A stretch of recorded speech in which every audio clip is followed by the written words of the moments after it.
Bonjour! L'histoire d'amour d'aujourd'hui concerne non pas un roi, mais une reine. Ou un roi. Ou une reine. On ne sait pas trop en fait. Essayons de démêler tout ça. Installe-toi confortablement et bienvenue dans une nouvelle histoire parmi les plus folles histoires d'amour, celle de Freddie Mercury. Allez, c'est par ici!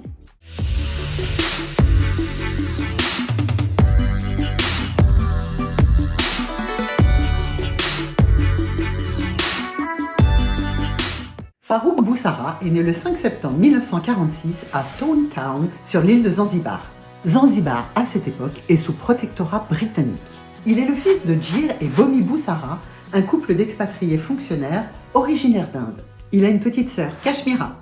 Farrokh était un enfant plutôt timide, réservé, mais avec un grand sens de l'humour. À l'âge de 7 ans, ses parents vont le confier à sa grand-mère maternelle afin qu'il poursuive ses études en Inde. On pense que la séparation d'avec sa famille à un si jeune âge a été vécue comme un traumatisme pour lui, et ce qui aurait développé ce besoin insatiable d'attirer l'attention. À la fin des années 50, il va faire partie de son premier groupe de rock au sein de son école, et c'est là qu'on va commencer à l'appeler Frédéric, plus facile à retenir que Farrokh, et puis par la suite, Freddie. En 1964, il s'envole avec ses parents pour l'Angleterre, pour fuir la révolution à Zanzibar, qui donnera naissance à la Tanzanie qu'on connaît aujourd'hui. En 1969, Freddie Boussara et Roger Taylor, son pote, vont se faire un peu d'argent en rachetant des vêtements d'occasion et en les revendant sur le marché. C'est à cette période qu'il rencontrera l'amour de sa vie. Elle s'appelle Mary Austin et elle a 19 ans au moment de la rencontre. En 1974, à Noël, Mary a 23 ans et Freddie en a 28. Il lui offre une énorme boîte. Et comme les matrioshkas, dans la dernière petite boîte, il y avait une superbe bague de jade. En la voyant, elle est restée sans voix. Elle a deviné ce qui était en train de se passer. C'était une demande en mariage. Elle a tout simplement murmuré « oui ». Un peu plus tard, elle avait repéré une merveilleuse robe de mariée de style ancien dans une boutique. Et comme il lui avait pas reparlé de mariage depuis sa demande, elle a pris la température en lui demandant si c'était le moment de l'acheter. Il a dit non. Apparemment, il avait abandonné l'idée. Ils ne sont jamais mariés. Elle l'a jamais interrogé sur le sujet, mais elle a commencé à se poser des questions. En 1976, voyant Freddie de plus en plus absent, elle pensait qu'il l'a trompé. Et c'est là qu'il lui annonce qu'il a quelque chose de très important à lui dire. Elle dira « Je n'oublierai jamais ce moment. Un peu naïve, il m'a fallu un moment pour prendre conscience de la vérité. Après coup, il s'est senti soulagé de m'avoir finalement avoué sa bisexualité. Bien je me souviens de lui avoir alors dit « Mais non Freddie, tu n'es pas bi, tu es gay !» Il la serra dans ses bras et lui jura qu'elle fera toujours partie de sa vie. Alors Mary va devoir partager Freddie avec de nombreux partenaires masculins avant de décider d'emménager dans un appartement que lui avait acheté non loin de chez lui. Il écrira une magnifique chanson d'amour pour elle, Love of My Life. Après s'être séparé de Mary, Freddie va faire beaucoup la fête et est un habitué des bar gays. Il ne pouvait pas s'endormir sans un mec dans son lit. Il avait de nombreux amants. Il n'a jamais fait de coming out public, ni de déclaration à la presse. Mais de toute façon, tout le monde le savait. Toutes les photos de ses soirées circulaient dans la presse People. Dans le biopic de 2018, Bohemian Rhapsody, avec Rami Malek dans le rôle de Freddie, ils vont bien parler en détail de la relation qu'a eu Freddie avec Mary Austin. Mais ils n'ont absolument pas parlé d'une autre femme qui a été très importante pour lui. Elle s'appelait Barbara Valentine, c'était une ancienne actrice porno autrichienne, mariée plusieurs fois et mère de 2 enfants. Ils ont vécu ensemble 1 an. Elle avait beaucoup de mal à concilier travail et vie privée. Elle a dit qu'il l'avait complètement épuisé au sens littéral du terme. Elle était fascinée par lui et pensait qu'il l'était d'elle. Elle dira qu'ils ont vécu une année folle, une relation merveilleuse mais très stressante. Plus tard, le chanteur a admis qu'il l'avait aimée plus que n'importe lequel de ses amants masculins de l'époque. Il parlait de sa romance avec elle en disant « À ses côtés, je me sens à nouveau moi-même ». Mais lorsque des rumeurs sur leur aventure et sur le fait qu'ils allaient se marier sont apparues dans les journaux, Freddie en a conclu que Barbara voulait attirer l'attention sur elle et qu'elle était à l'origine des fuites. Il était tellement dégoûté qu'il lui a quasiment plus donné de nouvelles. Au milieu des années 80, Freddie va rencontrer dans une boîte de nuit Jim Hutton, un coiffeur irlandais. Il va lui proposer un verre et Jim va refuser. Apparemment, il ne sait pas qui il est. Ils vont se recroiser quelques mois plus tard dans un restaurant. Cette fois, Jim va accepter le verre de Freddie. Ils vont se mettre en couple et puis Jim va emménager chez lui à Garden Lodge 1 an plus tard. Il y vivra pendant les 7 années que durera leur histoire d'amour. Ils se disputaient souvent mais ils se battaient jamais. Leur joute verbale pouvait se conclure par un Freddie muet. Et parfois pendant plus d'1 semaine. Il boudait. Mary est restée tout de même dans sa vie et a travaillé pour lui comme secrétaire, puis assistante personnelle et plus tard, comme femme de ménage. Freddie dira dans une interview en 1985 que Mary était son épouse officieuse. Il était même le parrain de Richard, le fils aîné qu'elle a eu avec le peintre Piers Cameron. En 1987, après un test de routine, il découvre qu'il est atteint du sida. Le virus va amenuiser ses défenses immunitaires. Il va d'abord en parler à Mary, puis à Jim. Avec Jim, ils n'en reparleront jamais. Et Jim décidera aussi de ne pas lui en parler quand il apprendra qu'il est malade à son tour. En 1991, Freddy publie un communiqué confirmant qu'il a le sida. Il est mort le lendemain, à 45 ans.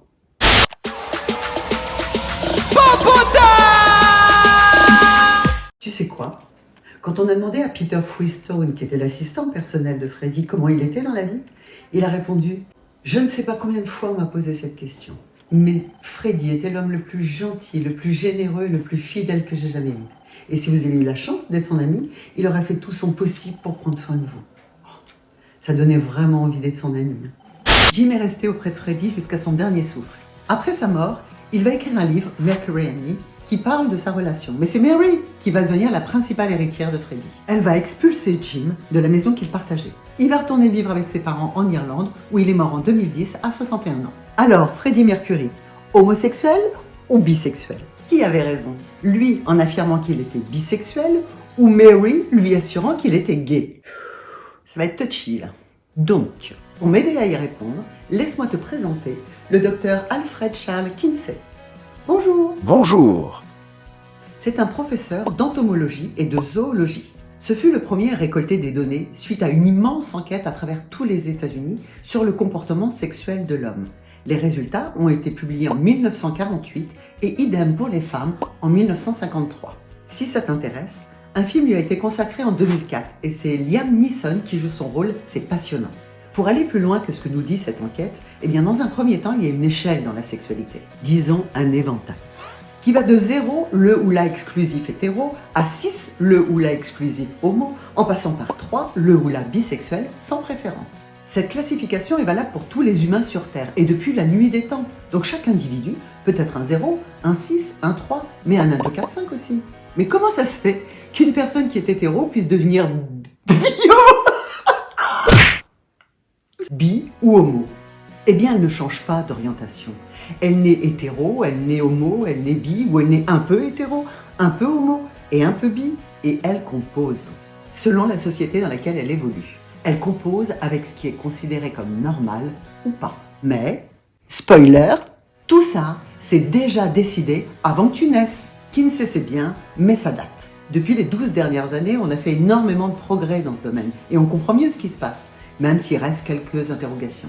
Selon les travaux du neuro-endocrinologue Jacques Balthazar, l'orientation sexuelle trouve ses origines dans 3 sphères. La sphère héréditaire, la sphère génétique et la sphère hormonale. Si la personne est homosexuelle, eh bien on va retrouver des oncles, des tantes, des cousins, des cousines, homosexuels aussi, et dans la lignée maternelle, pas dans la paternelle. S'il y a transmission de gènes, il se fera du côté de la mère. Alors, serait-ce génétique? Alors, c'est quoi la réponse? Eh bien, la réponse, Jamy, c'est que les recherches se sont faites autour de couples de jumeaux. En effet, si l'on prend un couple de vrais jumeaux avec un matériel génétique identique et un couple de faux jumeaux avec un matériel génétique différencié, comme des frères et des sœurs, eh bien on s'aperçoit qu'il y a une concordance d'homosexualité 5 à 6 fois supérieure chez les vrais jumeaux. Difficile donc de dire qu'il n'y a pas quelque chose de génétique là-dessous. Mais depuis 20 ans, personne n'a réussi à isoler ce gène qui pourrait ne pas être seul s'il existait. Et les gènes ont une influence sur le développement du système hormonal. Alors, au niveau des hormones, qu'est-ce qui se passe? Et c'est là que c'est le plus probant. Tu as dans le cerveau un noyau dans l'aire préoptique, juste devant le croisement des 2 nerfs optiques. Au stade embryonnaire, à un moment très précis, il va recevoir une décharge de testostérone qui va faire grossir ce noyau chez le bébé mâle. Cette décharge aura pour fonction de créer une attirance des mâles adultes pour les phéromones femelles. Pour le bébé femelle qui ne reçoit pas cette décharge, le noyau va rester petit et elle sera donc attirée par les phéromones mâles. Mais si cette décharge ne se fait pas correctement chez les mâles ou a lieu chez les femelles, tu comprends ce qui va se passer. Les mâles seront attirés par les phéromones mâles et les femelles par les femelles. La probabilité que cela puisse se produire concerne entre 2 et 10% de la population. Mais si la personne souffre d'une maladie qui modifie le milieu hormonal pendant la vie embryonnaire, eh bien la probabilité passe de 30 à 40%. Et ça, on n'y peut rien. C'est l'œuvre de Mère Nature et en aucun cas un choix personnel. Petite précision aussi, ce n'est pas parce que 2 hommes sont ensemble qu'ils sont homosexuels. L'un des 2, voire les 2, peut être bisexuel, voire pansexuel. Je t'ai parlé dans ma dernière vidéo. Now that's a bad take. de la classification des rapports amoureux. Kinsey, à son époque, n'avait pas classifié les pansexuels, même si ce terme a été attesté en 1917. Ces personnes qui aiment peu importe le genre ou le sexe, donc ils font partie de tout l'éventail Kinsey.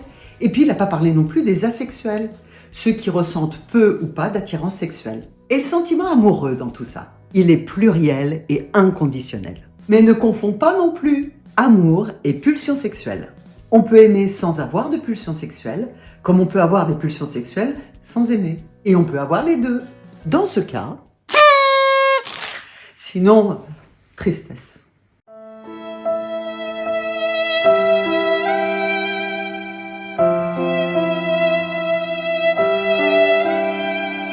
Pour en revenir à Freddy, tu as bien compris qu'il était tout à fait normal de ne pas pouvoir répondre à la question s'il était 3 ou 6. Parce qu'au début de sa vie sentimentale, il était convaincu d'être un pur zéro. Ça n'a pas de sens. Personne ne peut être sûr de là où il se situe sur cet éventail. On peut se mentir à soi-même, et pendant bien des années pour pouvoir rentrer dans le moule de la norme sociale.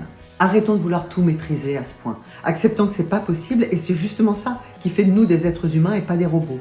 Arrête de te poser des questions qui n'ont rien à faire dans la sphère cognitive. C'est ton cœur qui te donnera la réponse, et accueille-la de façon inconditionnelle. C'est que de l'amour tout ça. Et toi, où est-ce que tu penses te situer sur l'échelle de Kinsey? Dis-le moi en commentaire. Voilà, j'espère que cette nouvelle histoire d'amour t'a plu. À dans 15 jours, bis à tous.